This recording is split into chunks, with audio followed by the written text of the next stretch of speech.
Ladies and gentlemen, hello. My name is Eric Levine, and this week it is my pleasure and privilege to welcome you aboard the newest flagship in the BENETEAU motor yacht line. A veritable castle in the water whose autonomy, range, livability, and timeless style will unlock the adventures that you've been dreaming about for so long. Ladies and gentlemen, welcome aboard the new Grand Trawler 63.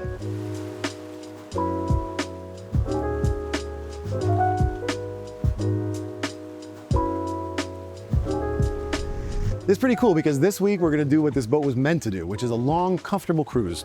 In this case, we left Monfalcone, Italy, near Venice, where the boat was built, down the coast of Croatia, around the heel of Italy, through the Strait of Messina, all the way to Rome, and across to Bastia, Corsica, where we are today.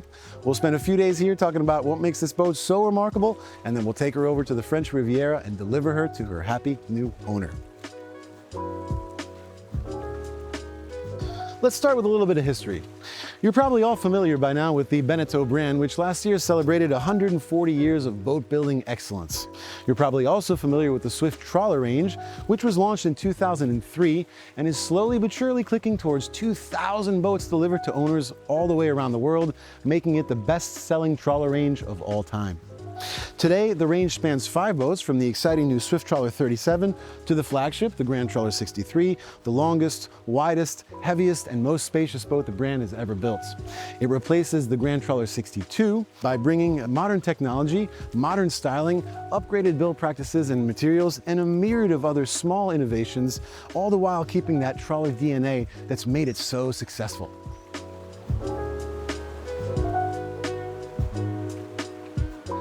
I'll tell you right away, I love this boat. And what I love most about this boat is the sheer livability of it, the comfort of it. And to understand the comfort, you have to understand the space, both inside and outside, starting with this expansive terrace on the sea, which is a common feature on all modern BENETEAUs. The terrace on the sea has an optional third joystick and can be fitted with just about any kind of seating arrangement that you want, but nobody will blame you if you want to put a ping pong table there. There's enough room for it. It leads to this gigantic tender lift system, which also doubles as a swim platform and the base for all waterborne activities. From a technical point of view, you'll find the water and power intakes right there, as well as the optional passerelle.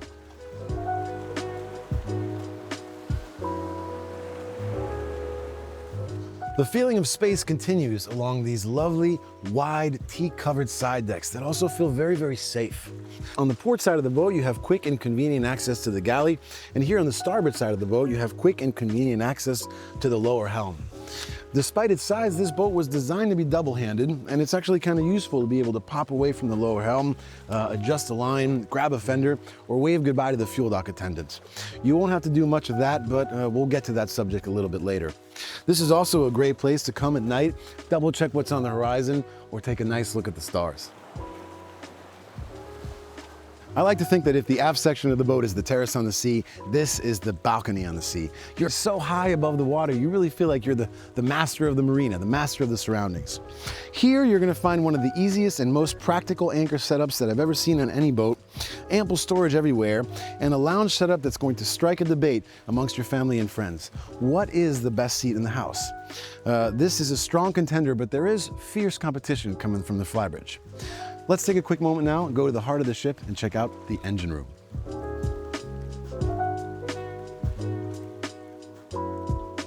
Welcome to the heart of the ship. Now, the skipper cabin and the engine room can both be accessed through a stylish gull-wing hatch, which is cleverly and neatly tucked into the aft section of the boat. Underway, of course, for safety, you can also access this space through the day access hatch in the terrace on the sea. Now, too often on a boat this size, the skipper cabin really is more like a skipper crawl space. It's dark, it's cramped, it's uncomfortable, it's unpleasant. Not on the Grand Trawler 63. As you can see, this beautiful cabin has tons of room, tons of storage, a great L-shaped setup with 2 beds that are big enough even for a guy like me. And if you think we went for a wet head setup on this boat, well, you're wrong, because not only it's got a very comfortable and dedicated head section, it's got a really nice full shower size as well. I say this in every video, but never for the skipper cabin. I'm 6'4", 220 pounds, and look at how much room I've gotten here.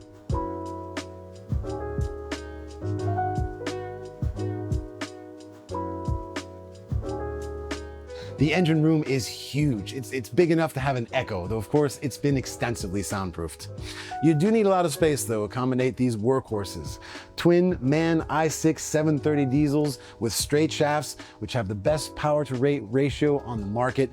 And combined with these fuel tanks, it allows the Grand Trawler 63 to have one of the best ranges on the market today. More than 1,000 nautical miles at 9 knots with a 10% fuel reserve, which is more than twice some of our competitors. This is what I mean when I tell people that you're not going to be seeing your fuel dock attendant much.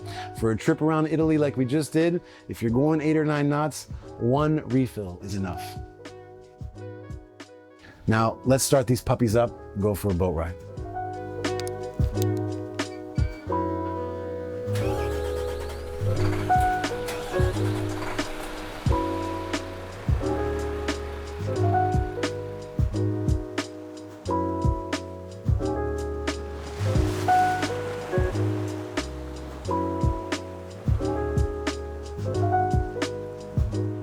Well, we've just rounded the northern tip of the island of Corsica, and the boat is behaving beautifully and very happily here at a cruising speed of 9 knots.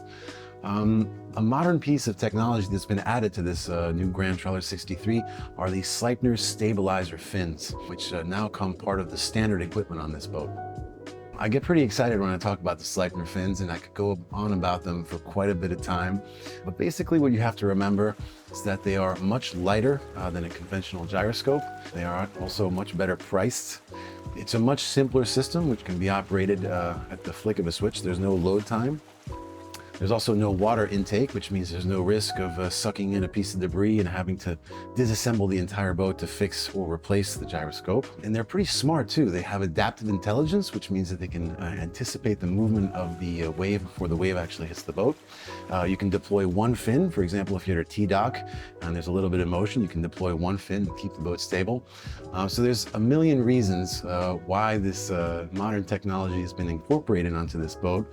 And the best thing about it is that it just works.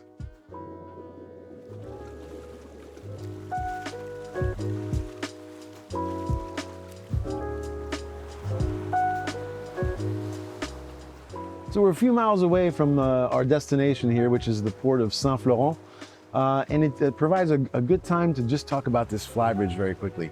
There are two accesses to the flybridge. One from the lower helm, which of course provides a quick and easy link between the upper helm and the lower helm, and then one in the aft section of the boat from the terrace on the sea, which is pleasantly configured with sturdy handrails and T-cap stairs that are just the right size, not too big, not too small. When you get up to the flybridge, the size of the flybridge hits you like a hammer. I mean, I like to make the joke that you could probably land an airplane here. And once you're past the initial shock of the actual size of the flybridge, you start to look around and you think, this is actually really, really well laid out. You have this wonderful helm station here with perfect ergonomics, a great place to discover an anchorage or a harbor. And then you have miles of seating everywhere across the flybridge, including this lovely romantic nook just forward of the helm where I like to sit and watch the sunset. Let's take a look back here.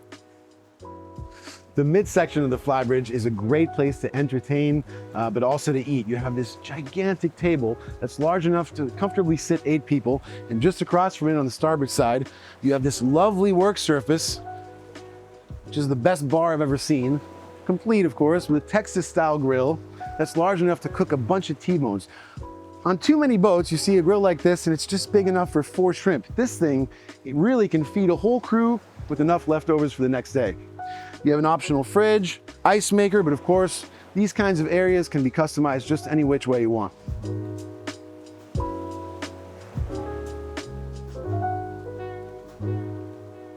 So a quick word about the T-top configuration. Basically, you have 3 choices. You have the standard T-top, you have the convertible T-top like this one, and then you have the silent boat T-top, which is covered with solar panels and allows you under certain circumstances to run your systems in complete silence without using the generator. And then you get to the aft section of the flybridge, which is a space for you to define. Would you like to use it as seating? Good idea. You want to use it as kayak or paddleboard storage? Great idea. You want to use it as a dance floor? Even better. Recently, I was up here with 14 people drinking champagne, and everybody had their own bubble. Everybody had their own space. This is what I mean when I say that to understand the comfort on this boat, you have to understand the space that it offers.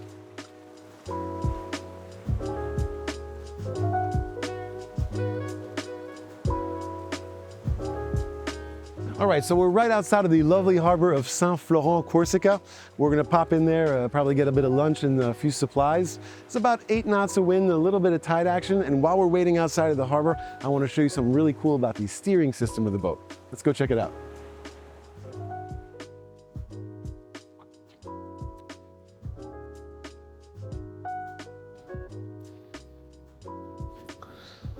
All right, so in a situation like this where you have to kind of hang tight for 15 minutes, 20 minutes, half an hour, whatever, you don't have to drop the anchor with this boat. You can press the button on the Xenta dynamic positioning system and stay safely immobile for as long as you want. It controls the thrusters, it controls the engines, and when you're ready to go, just press the button again and you're back with the throttles.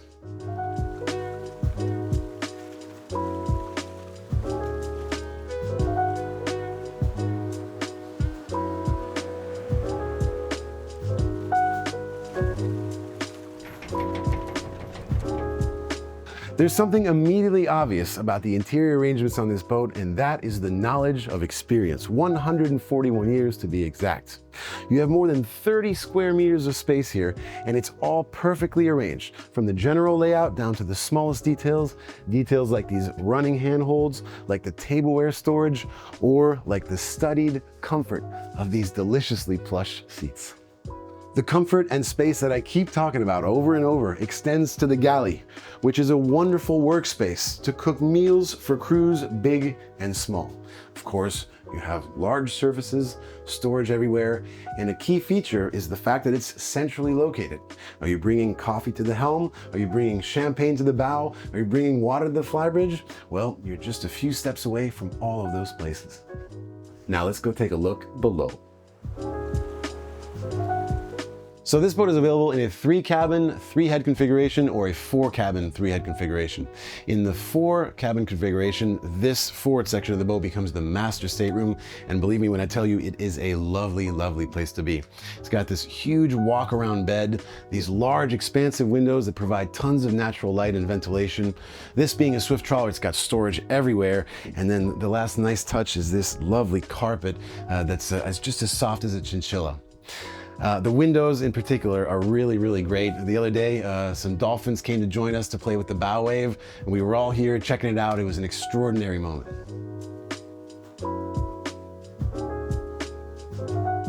Okay, so a quick stop at the crossroads. To my right, up the stairs, is the main helm and the main salon. Below me, this hatch gives you quick access to many of the boat's systems, including some of the tanks. To my left, the portside cabin, which is currently set up with twin beds, but we can do pretty much whatever you want. We're working with a client right now who's interested in having this be his home office, and we're happy to make that happen. Lovely side head with direct connection between the portside cabin and the head. And now, for your viewing pleasure, let's go check out the master stateroom. In the 3-cabin version of the boat, you will find here the full beam midship stateroom, and the volume in here is truly remarkable, even for a tall guy like me. You could be forgiven to think that you're on a boat that's 40 or 50 feet bigger than this one. As with every BENETEAU, storage was key in the execution of the layout, and you will find here room for everything. Suits and suitcases, books and boxes, boots and bottles, and everything in between. And when everything is neatly tucked and stored away, you will find yourself lying in this super comfortable bed, looking out the window at the most beautiful view in the world, and dreaming of all the destinations still to come. Now, one more thing about this master stateroom. Right now, I've got the aircon going, I've got the Sleipner fins going, I've got the genset going, and listen. The master head is pretty self-explanatory. It's big, it's beautiful, it's comfortable. All I'll say is you will never find yourself missing home.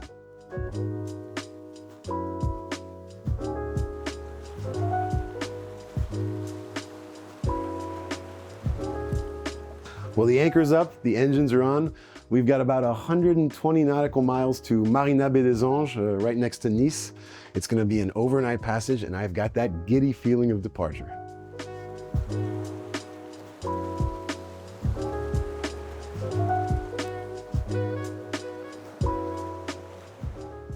All right, folks, well, we are underway, and you will notice that I'm not speaking very loud, because I don't have to speak very loud, because this is a very, very quiet place. I could call my mother right now, and she would not know But I'm heading from northern Corsica to the south of France, going nearly 9 knots and admiring a beautiful sliver of moonlight on the port side of the boat. This entirely redesigned helm station here has perfect ergonomics. Everything is where it should be, the tip of your fingertips, and the 3 floating MFDs provide me with all the information I need to safely get from point A to point B. The captain chairs are extraordinarily comfortable, which is a good thing because you're going to be spending a lot of time sitting right here. And speaking of sitting, I was talking a little bit earlier about the debate, which is the best seat in the house. Well, for me, it's not on the Flybridge, it's not on the bow. For me, the best seat in the house is right here, this day bed. Very plush, very comfortable. Lovely place to sit and watch the ocean go by, read a book, watch the moonrise. But most importantly, it's a great place to keep the captain company as you're navigating from one point to the other. All in all, this helm station is one of my favorite features on this boat. It really just works.